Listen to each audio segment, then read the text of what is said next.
Assalamualaikum warahmatullahi wabarakatuh.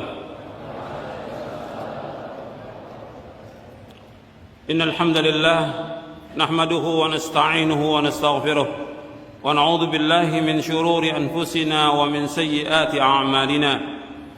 Man yahdihillahu fala mudilla lahu wa man yudlil fala hadiya lahu. Asyhadu an la ilaha illallah wahdahu la syarika lahu wa asyhadu anna Muhammadan abduhu wa rasuluh. Ya, yang punya bukunya dilihat, yang tidak punya buku dicatat. Jangan tidur. Perhatikan, jangan tidur, jangan ngantuk. Ini majelis ilmu, majelis zikir dihadiri oleh malaikat. Jangan tidur. Ini bukan tempat tidur. Perhatikan baik-baik. Supaya antum manfaat. Kita ingin saya manfaat, antum juga manfaat. Waktu kita jangan terbuang dengan sia-sia. Hal-hal yang dapat membantu dalam mengefisienkan waktu. Artinya hal yang dapat membantu kita dalam kita menggunakan waktu ini untuk hal yang bermanfaat. Yang pertama, ini enggak semuanya saya baca. Ada berapa, mungkin ada 10 yang perlu saya baca kepada antum. Sadar akan pentingnya waktu. Jadi waktu ini betul-betul kita ini terbatas. Allah berfirman dalam surah Al-Mu'minun ayat 112, 113. Qala kam labithtum fil ardi adada sinin qalu labithna yawman aw ba'da yawmin fas'alil 'addin. Allah berfirman, berapa tahunkah lamanya kalian tinggal di bumi? Mereka menjawab, kami tinggal di bumi sehari atau setengah hari. Maka tanyakanlah kepada mereka yang menghitung. Dan perhatikan, Allah sebutkan di sini bahwa kita tinggal di bumi setengah hari atau satu hari. Dibandingkan dengan apa? Dibandingkan dengan apa? Dengan kehidupan akhirat yang jutaan tahun. Kita ini pada hakikatnya umur kita 60 atau 70 tahun. Kita ini cuma setengah hari hidup ini. Kalau setengah hari mesti kita berlomba-lomba melakukan amal-amal ketaatan. Setengah hari kita hidup ini atau satu hari. Imam Ibnu Jauzi rahimahullah berkata, sepatutnya bagi manusia mengetahui kemuliaan waktu dan kadar waktunya. Jangan ia sia-siakan waktunya walaupun hanya 1 menit tanpa ada ketaatan kepada Allah SWT. Dalam Sayyidul Khatir. Jadi 1 menit aja kita harus betul-betul gunakan waktu yang sebaik-baiknya. Saya ambil contoh, ya, tolong perhatikan. Contoh 1 menit, ya, antum umpamanya, ini kan orang banyak ya wudunya antri. Lagi antum antri wudu, bisa kan antum ucapkan astagfirullah, astagfirullah, astagfirullah, subhanallah, walhamdulillah akbar, la haula wala quwwata. Bisa nggak itu? Bisa. Manfaat nggak itu? Manfaat. Antum nunggu bis, nunggu kereta, atau sambil bawa motor, bisa antum berzikir kepada Allah. Manfaat tidak? Manfaat. Jadi hatta 1 menit manfaat waktu itu. Kita nunggu. Jadi waktu itu harus berharga. Apa yang bisa kita baca, kita baca. Kita bawa mobil, berzikir kepada Allah. Macet, kita bisa lakukan yang lain. Bisa baca, atau bisa nulis, catat, atau sambil dengarkan ayat Al-Quran. Nanti jalan lagi, kita berzikir lagi kepada Allah. Banyak waktu yang bermanfaat yang bisa kita lakukan. Kita kadang-kadang nggak gunakan itu. Kesempatan-kesempatan itu banyak sekali yang kita bisa berzikir kepada Allah. Sebab semua umur kita akan ditanya oleh Allah. Maka jangan kita disibukkan dengan dunia, jangan disibukkan dengan angan-angan kosong. Kalau orang kafir, mereka sibuk dengan dunia. Memang mereka dikasih kenikmatan apa? Dunia, semuanya. Makanya dunia ini bagi orang yang beriman apa? Penjara. Ad-dunya sijnul mu'min wa jannatul kafir, kata Nabi SAW. Dunia itu penjaranya bagi orang beriman, surga bagi orang kafir. Hadis sahih riwayat Muslim dan Tirmidzi. Orang kafir Allah sebutkan dalam Al-Quran, "Dzarhum ya'kulu wa yatamatta'u wa yulhimul amal fasawfa ya'lamun." Biarkan mereka dunia makan dan bersenang-senang dan dilalaikan oleh angan-angan kosong. Mereka kelak akan mengetahui akibat perbuatannya. Dalam surah Al-Hijr ayat 3. Ya, orang-orang kafir ini angan-angannya kosong. Cita-citanya panjang. Orang-orang kafir. Kalau orang beriman tidak, apa yang bisa kita lakukan sekarang? Tujuan kita satu. Apa? Masuk sorga. Itu tujuan kita. Kita ini hidup tujuannya satu, masuk sorga. Makanya Nabi SAW selalu minta kepada Allah, minta sorga dijauhkan dari api neraka. Tujuan itu. Maka kita berusaha, berjuang siang dan malam bagaimana supaya kita bisa masuk sorga. Adapun dunia, sukses dunia, ini sukses yang semu. Sukses yang abadi kapan? Di akhirat. Yang kita cari bukan dunia. Kalau orang kafir yang dicari apa? Kalau orang kafir yang dicari apa? Dunia. Kalau orang beriman yang dicari apa? Akhirat. Kalau kita cari akhirat, dunia pasti akan ikut, pasti akan ikut. Kita nggak boleh meninggalkan dunia, dalam artian kita nggak mau cari nafkah, nggak mau kerja, nggak boleh, nggak mau menikah, nggak boleh. Tetap harus jalankan sesuai dengan contoh Nabi SAW. Dijalankan. Tapi jangan kita disibukkan dengan apa? Dengan dunia. Nanti kita akan bahas tentang zuhud.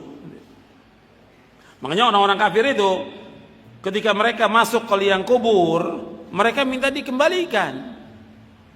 Orang-orang fasik, orang-orang munafik, orang-orang kafir, ketika mereka masuk ke liang kubur, mereka menyesal. Mereka menyesal. Allah sebutkan di sini dalam surah Al-Mu'minun ayat 99 ayat 100, Allah berfirman, "Hatta idza ja'ahumul mautu qala rabbirji'un la'alli a'malu salihan fima tarakt kalla inna kalimatun huwa qailuha wa min wara'ihim barzakhun ila yaumi yub'atsun." Demikianlah keadaan orang-orang kafir hingga apabila datang kematian kepada mereka, ia berkata, "Ya Rabbku, kembalikanlah aku ke dunia agar aku dapat berbuat kebajikan yang telah aku tinggalkan." Sekali-kali tidak, sungguh itulah dalih yang diucapkan saja, dan di hadapan mereka ada barzakh sampai pada hari mereka dibangkitkan. Anda perhatikan di sini, orang-orang kafir, orang-orang munafik, orang-orang fasik ketika datang kematian, mereka minta dikembalikan. Nggak ada manfaatnya omongan ini. Minta dikembalikan dunia. Mereka mengatakan la'alli amalu salihah. Barangkali kami bisa melakukan amal soleh. Udah nggak ada manfaatnya. Makanya melakukan amal soleh kapan? Sekarang. Kita berlomba-lomba melakukan amal soleh. Jadi mereka menyesali. Penyesalan itu nggak ada manfaatnya. Sama dengan orang kafir. Ketika mereka dimasukkan ke dalam neraka, mereka mengatakan kepada Allah, "Ya Allah, keluarkan kami dari neraka. Kami akan tebus dengan sepenuh bumi emas." Sepenuh bumi emas. Bermanfaat atau tidak? Enggak bermanfaat. Mereka kekal dalam neraka selama-lamanya. Wa ma hum bikharijina minha. Mereka enggak akan keluar dari neraka selama-lamanya. Makanya kita gunakan waktu kita dengan sebaik-baiknya. Dan Anda perhatikan bahwa waktu ini sangat berharga. Nabi bersabda SAW dalam hadis yang sahih yang diriwayatkan oleh Imam Bukhari, Tirmidzi, Ibnu Majah, Ahmad, Darimi dan yang lainnya dari sahabat Ibnu Abbas radhiyallahu anhu, Nabi bersabda sallallahu alaihi wasallam, "Ni'matani maghbunun fi ma katsirun minan nas as-sihhatu wal faragh." Antum lihat di halaman 89, halaman 90. Kata Nabi, "Ni'matani maghbunun fi ma katsirun minan nas as-sihhatu wal faragh." Ada dua nikmat yang banyak manusia tertipu dengan dua nikmat itu, yaitu waktu sehat dan waktu luang. Nikmat sehat dan waktu luang, banyak manusia tertipu. Hadis ini sahih dari Bukhari, Tirmidzi, Ibnu Majah dan yang lain dari sahabat Ibnu Abbas. Kata Ibnu Battal rahimahullah, mana hadis tersebut, seorang tidak disebut luang sampai ia cukup dan sehat badannya. Siapa yang memperoleh itu, maka hendaklah ia bersemangat agar tidak tertipu dengan meninggalkan syukur kepada Allah atas nikmat yang Allah berikan kepadanya, dan mensyukurinya dengan mengerjakan perintah-perintah Allah, menjauhkan larangannya. Siapa yang tidak berbuat demikian, maka dialah orang yang tertipu. Sabda Nabi SAW, "Katsirun minas", banyak manusia, menunjukkan bahwa yang diberikan taufik, yang tidak tertipu dengan kedua nikmat tersebut sangat sedikit. Jadi kita ketika diberikan nikmat sehat oleh Allah, waktu luang, bersyukur. Bersyukurnya dengan apa? Bersyukurnya dengan apa? Tolong jawab, siapa yang bisa jawab? Yang sebelah kiri. Iya. Iya, yang sebelah kanan. Bersyukurnya dengan apa? Di sini ada penjelasannya. Coba baca lagi. Berarti antum nggak baca bukunya. Coba baca. Mensyukurinya dengan apa? Mensyukurinya dengan apa? Kata Ibnu Battal, mensyukuri dengan apa? Dengan melaksanakan perintah-perintah Allah dan menjauhkan larangannya. Itu syukur. Itu mana syukur yang benar. Kalau di kita syukur itu makan. Syukuran sama syukurin. Makan. Di kita di Indonesia. Syukur itu dengan apa? Melaksanakan ketaatan kepada Allah, menjauhkan apa? Larangan Allah, bukan makan. Gak ada. Syukur itu taat kepada Allah. Syukur itu taat kepada Allah. Syukur melaksanakan perintah Allah, menjauhkan larangannya. Banyak orang yang salah paham. Syukur itu dianggap oleh mereka dengan makan, kumpulkan orang-orang makan. Gak benar yang seperti dalam Islam.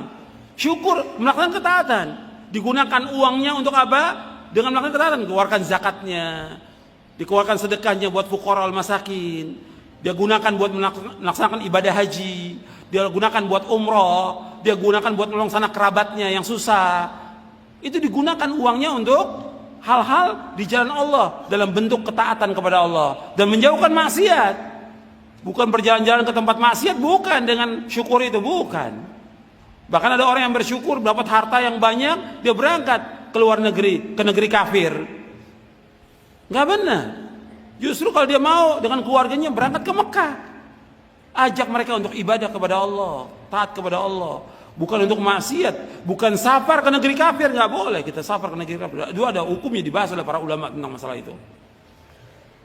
Jadi kalau tidak ada kepentingan dia untuk jalan-jalan, nggak boleh, nggak dibenarkan menurut syariat. Jadi ingat, ketika kita sehat, ketika kita punya waktu yang luang, gunakan kesempatan ini dengan sebaik-baiknya. Kenapa? Suatu waktu kita pasti akan sakit. Kita sebagai manusia mesti akan sakit. Nggak ada orang selamanya sehat, nggak mungkin. Jangankan kita, Nabi Muhammad SAW juga sakit sebagai manusia. Para sahabat juga sakit sebagai manusia. Wali-wali Allah, para sahabat itu semuanya wali Allah, sakit juga. Makanya gunakan waktu sehat dengan ibadah kepada Allah, begitu juga waktu luang kita gunakan untuk taat kepada Allah. Kata Imam At-Tibi, kata beliau begini, Nabi membuat perumpamaan seorang pedagang yang memiliki modal. Antum lihat di halaman 91. Nabi SAW membuat perumpamaan seorang pedagang memiliki modal. Ia mengharapkan keuntungan dengan selamatnya modal itu. Dan caranya yaitu dengan memilih orang yang bermuamalah dengannya dan selalu jujur serta pandai agar dia tidak tertipu. Kesehatan dan waktu luang adalah modal, dan sepatutnya seorang bermuamalah dengan Allah dengan iman, berjuang melawan hawa nafsu dan musuh agama agar ia beruntung di dunia dan di akhirat. Kita melihat penjelasan para ulama itu jelas, gamblang mereka, karena mereka paham tentang agama. Digunakan dengan sebaik-baiknya untuk taat kepada Allah, bukan untuk yang lain. Jangan kita gunakan buat yang sia-sia waktu kita ini, akan ditanya oleh Allah. Kemudian perhatikan lagi hadis Nabi SAW, halaman 92. Jadi kita harus betul-betul paham nih, sadar tentang pentingnya waktu. Nabi bersabda sallallahu alaihi wasallam, "Kun fid dunya ka'annaka gharibun aw 'abiru sabilin wa'udda nafsaka min ahli al-qubur." Wa kana Ibnu Umar yaqul, "Idza amsayta fala tantadhir as-sabah wa idza asbahta fala tantadhir al-masa' wa khudh min sihhatika limaradik wa min hayatika limautik." Kata Nabi SAW, jadilah kamu dunia seperti orang asing atau orang yang dalam perjalanan, dan hitunglah dirimu termasuk orang yang pasti mati. Artinya pasti menjadi penghuni kubur. Ibnu Umar berkata, apabila engkau berada waktu sore, jangan tunggu waktu pagi. Apabila engkau berada waktu pagi, jangan tunggu waktu sore. Gunakan sehatmu sebelum sakitmu, gunakan hidupmu sebelum matimu. Perhatikan di sini. Hadis ini sahih, riwayat Bukhari, Ahmad, Tirmidzi, Ibnu Majah, Abdullah bin Mubarak dalam kitabnya Zuhud, Al-Baihaqi dalam Syu'abul Iman, Abu Nuaim dalam kitabnya Hilyatul Auliya, Al-Baghawi dalam Syarh Sunnah, dan yang lainnya. Hadis ini sahih. Tambahan wa'udda nafsaka minal kubur itu tidak ada dalam riwayat Bukhari. Wa'udda nafsaka minal kubur tidak ada dalam riwayat Bukhari, adanya dalam riwayat Ahmad, At-Tirmidzi, Ibnu Majah dan yang lainnya. Makanya kalau antum baca buku Arba'in An-Nawawi, Imam An-Nawawi rahimahullah enggak masukkan hadis ini, wa'udda nafsaka minal kubur, karena beliau membawakan hanya riwayat siapa? Riwayat Bukhari. Tapi riwayat yang lain ada tambahannya, wa'udda nafsaka minal kubur. Dan begitu kalau kita membaca hadis, jadi kita harus tambahkan yang memang hadis ini siqah, ziyadat siqah, kita harus tambahkan hadis itu. Bukan menambah-nambah hadis, enggak. Riwayatnya ada tambahan, kita harus tambahkan. Berarti di sini Nabi menyebutkan 3 di sini. Kata Nabi, kun fid dunya ka'annaka gharib au abiru sabil wa udda nafsaka min ahlil kubur. Kata Nabi, hendaklah kamu jadi dunia seperti orang asing atau orang yang dalam perjalanan, dan jadilah kamu termasuk orang yang pasti mati. 3 di sini. Yang pertama di sini untuk perhatikan, yaitu orang asing. Kita menempatkan diri kita sebagai orang asing. Kita dunia ini sebagai orang asing. Karena Adam Allah ciptakan di mana? Allah ciptakan Adam di mana? Di sorga dengan kedua tangannya Allah, di sorga. Itu tempat tinggal sorga itu. Kemudian Adam alaihi salatu wassalam dan Hawa terusir dari sorga karena apa? Karena apa? Karena melanggar, memakan buah yang dilarang oleh Allah SWT. Terusir ke muka bumi. Di muka bumi ini, itu jannah, sorga yang diciptakan oleh Allah, sorga yang abadi. Nabi Adam itu masuk di sorga yang abadi, diciptakan di sorga yang abadi. Dikeluarkan Adam, Hawa, dan Iblis dikeluarkan semuanya dari sorga. Kemudian di muka bumi ini manusia sebagai orang asing, karena dia pasti akan kembali kemana? Ke akhirat. Orang yang beriman kembalinya kemana? Ke sorga. Kalau dia sebagai orang asing di muka bumi ini, orang asing kalau tinggal di setempat nggak lama.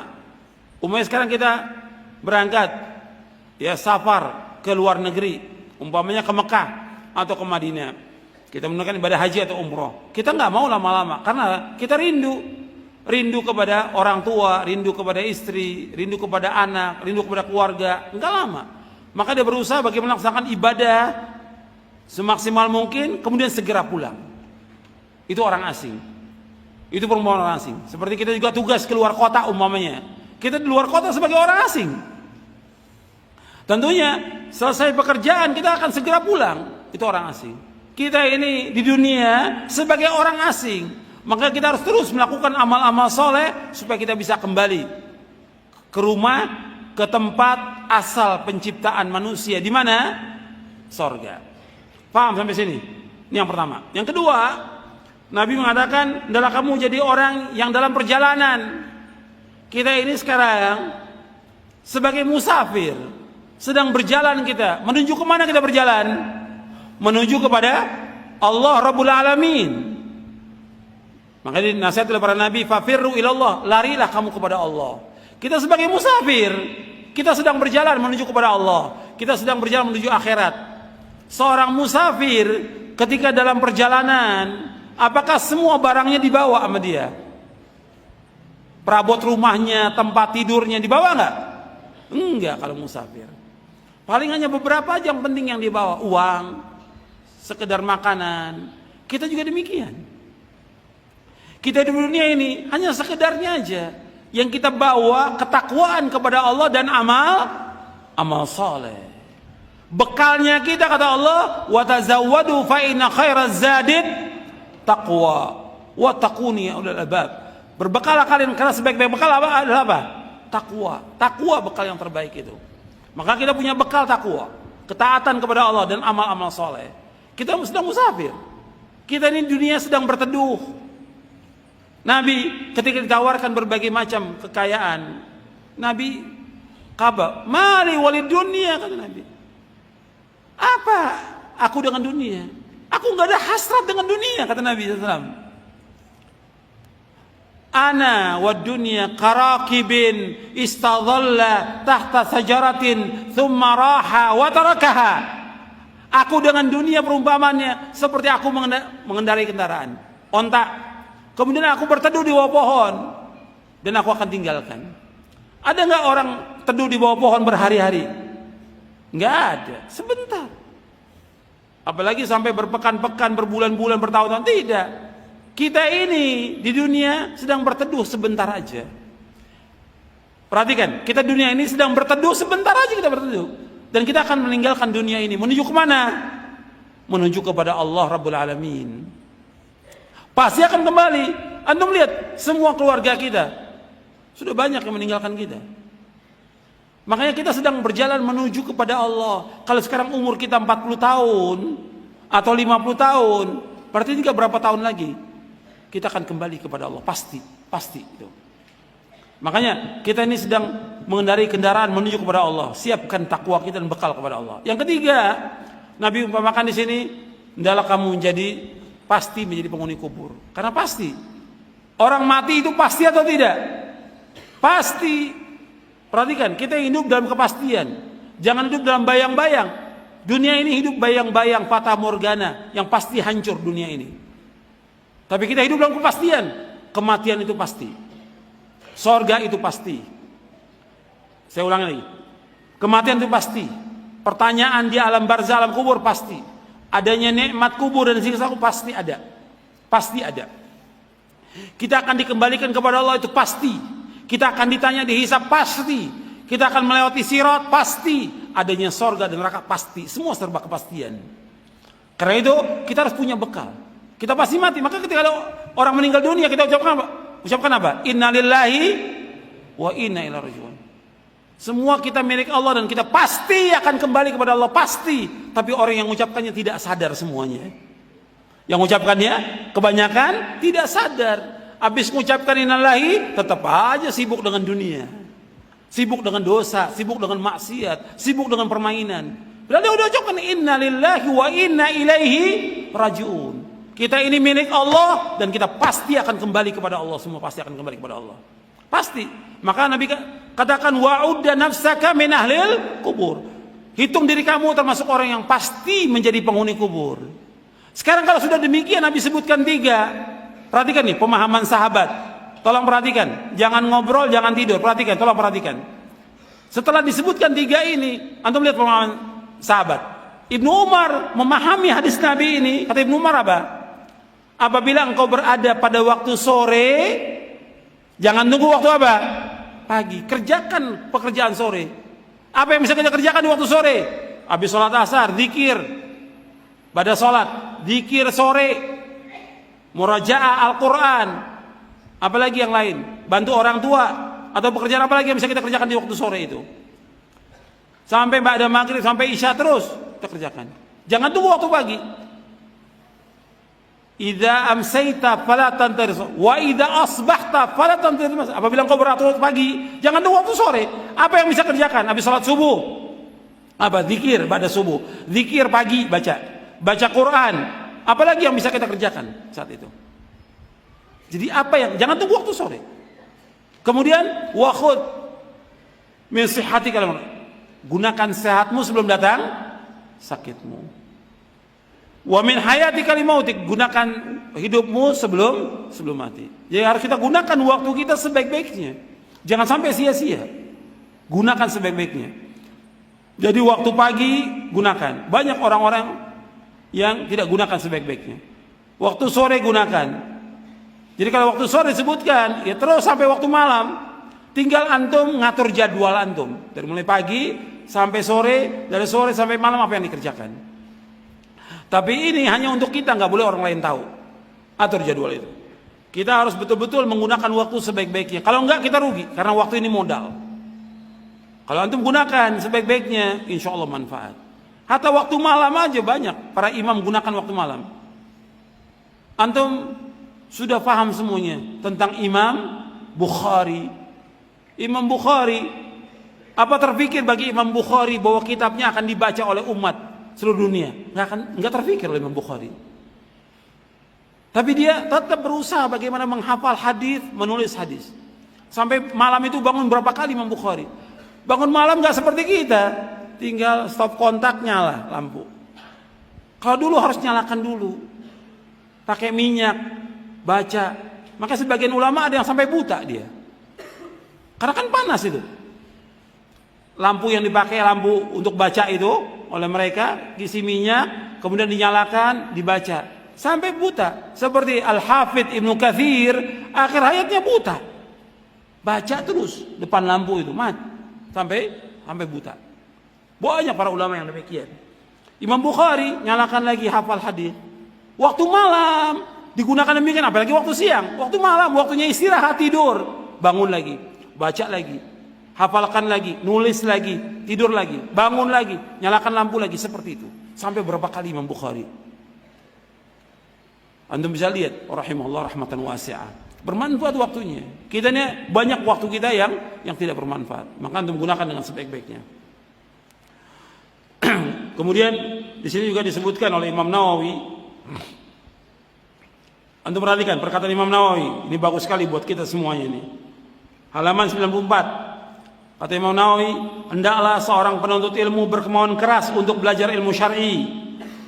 Selalu dan senantiasa menggunakan seluruh waktunya untuk menuntut ilmu, baik malam maupun siang, di saat mukim maupun ketika safar. Ia tidak mau sedikit pun waktunya hilang sia-sia dengan tidak memperoleh ilmu, kecuali sekedar keperluan makan, tidur dan hal-hal yang mesti dilakukan, dan juga untuk istirahat sebentar untuk menghilangkan kebosanan, kejenuhan dan hal yang penting lainnya. Dan tidak termasuk orang yang berakal.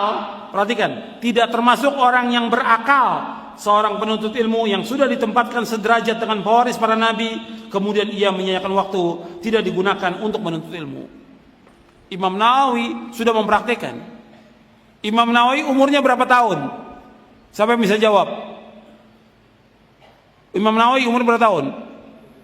Berapa tahun? 45 tahun. Imam Nawawi umurnya 45 tahun, tapi karangannya lebih dari 100 jilid. 45 tahun umurnya, karangannya, tulisannya Imam Nawawi lebih dari 100 jilid. Dan dulu belum ada lampu seperti kita sekarang ini, belum ada ballpoint seperti sekarang, tapi nulis terus Imam Nawawi sampai bermanfaat buat umat ini. Kita lanjutkan, ikhwan fillah, azakumullah.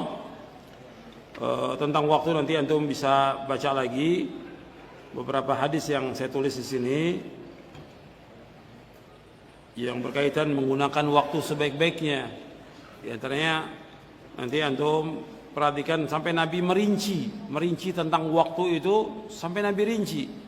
Kata Nabi SAW, "Ightanim khamsan qabla khamsin, syababaka qabla haramika, wa sihhataka qabla saqamika, wa ghinaka qabla faqrika, wa faragaka qabla syughlika, wa hayataka qabla mautik." Antum perhatikan, Nabi sampai merinci untuk menggunakan waktu itu. Kata Nabi SAW, manfaatkan 5 hal sebelum datang 5 hal. Masa muda sebelum datang masa tua, waktu sehat sebelum datang waktu sakit, masa cukup sebelum datang masa fakirmu, waktu luangmu sebelum datang waktu sibukmu, hidupmu sebelum datang matimu. Hadis ini sahih, diriwayatkan oleh Imam Hakim dalam kitabnya Al-Mustadrak dari sahabat Ibnu Abbas. Jadi betul-betul kita gunakan waktu ini sebaik-baiknya. Nabi sampai rinci seperti ini supaya betul-betul kita gunakan waktu. Jadi waktu muda, waktu luang, waktu sehat, waktu kita diberikan kecukupan, dan hidup ini seluruhnya untuk ibadah kepada Allah Subhanahu wa taala. Mudah-mudahan yang saya sampaikan bermanfaat untuk saya dan untuk sekalian, dan kurang lebihnya saya mohon maaf. Mudah-mudahan kita diberikan taufik oleh Allah untuk bisa mengamalkan dari apa yang sudah kita kaji, dan Allah mengampuni dosa-dosa kita atas kelalaian kita, dan Allah menetapkan kita di atas Islam dan Sunnah, memberikan istiqamah di atas jalan yang hak sampai kita diwafatkan oleh Allah Taala. Kurang lebihnya saya mohon maaf. Wassalamualaikum warahmatullahi wabarakatuh. Subhanakallahumma bihamdik, asyhadu an la ilaha illa anta, astaghfiruka wa atubu ilaik. Assalamualaikum warahmatullahi wabarakatuh.